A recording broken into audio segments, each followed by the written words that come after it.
Hello दोस्तों, नमस्ते, प्रणाम। मैं हूँ सीमा मौर्य। अपने यूट्यूब चैनल पे सभी भाइयों बहनों का मैं स्वागत करती हूँ।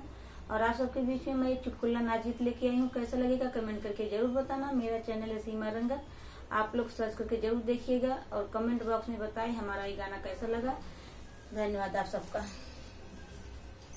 सैया सर्विस करो घर गुजारा नहीं, सैया सर्विस करो घर गुजारा नहीं, सास तना